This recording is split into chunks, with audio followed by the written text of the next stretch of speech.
আসসালামু আলাইকুম। সকলে কেমন আছেন? আশা করছি ভালো আছেন। আমি আলহামদুলিল্লাহ ভালো আছি। আমাদের ভয়ের সময়ের ১১তম এপিসোডে আপনাদের সকলকে জানাই স্বাগতম। আমাদের যদি আপনারা ঘটনা পাঠাতে চান তাহলে আমাদের মেইল করবেন ভয়ের সময় @gmail.com এ। আজকে আমাদের যিনি ঘটনা পাঠিয়েছেন তার নাম মাজেদ আলম। আমাদের ঘটনাটি যেভাবে বলেছেন আমরা সেভাবে আপনাদের ঘটনাটি বলবার চেষ্টা করছি।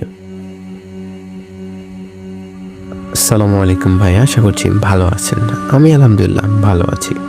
আজকের ঘটনাটি আমার কাকা সম্পর্কিত।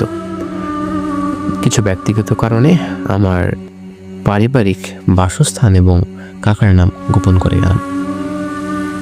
আমার কাকা একজন ইতিহাস গবেষক। তিনি সবসময় পুরনো স্থাপত্য আর ইতিহাসের রহস্যের সন্ধানে থাকতেন।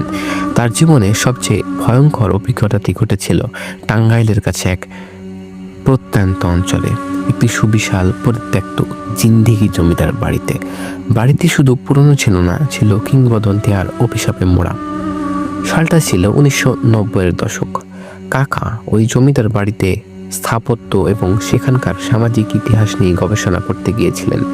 জিন্দিগি জমিদাররা নাকি একসময় এলাকার সবচেয়ে ধনী ছিলেন, কিন্তু তাদের ধন সম্পদ এসেছিল এক অশুভ যুক্তির মাধ্যমে।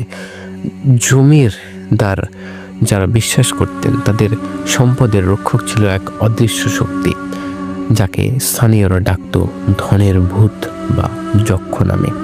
এই যক্ষকে সন্তুষ্ট রাখতে প্রতি বছর জমিদাররা এক ভয়ঙ্কর গুপ্ত আচার পালন করতেন, যার মূল উদ্দেশ্য ছিল জমিদারের বাইরে থেকে আসা অতিথিদের বলি দেওয়া। এই ইতিহাসটি জমিদার বাড়ির পতনের পর চাপা পড়ে যায়। কাকা যখন জিন্দিগি গ্রামে পৌঁছালেন তখন স্থানীয়রা তাকে তীব্রভাবে বাধা দিল।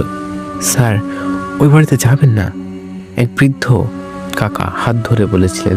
ওই বাড়িটা তখন এখনো লোভের ফাঁদ, ভেতরে যা আছে তা শুধু অভিশাপ নিয়ে আসে।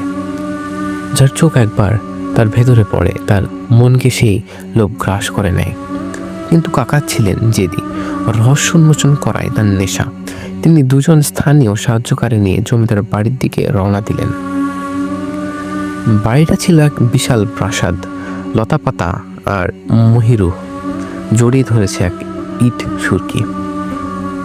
মাঝখানের উঠানে এখন ঘন জঙ্গল। বাড়ির প্রধান ফটক বহুদিন ধরে ভাঙা, কিন্তু ভেতরে ঢুকতেই মনে হলো যেন কোনো বিরাট জীবিত দানবের মুখে প্রবেশ করলাম। প্রাসাদের ভেতরে ছিল এক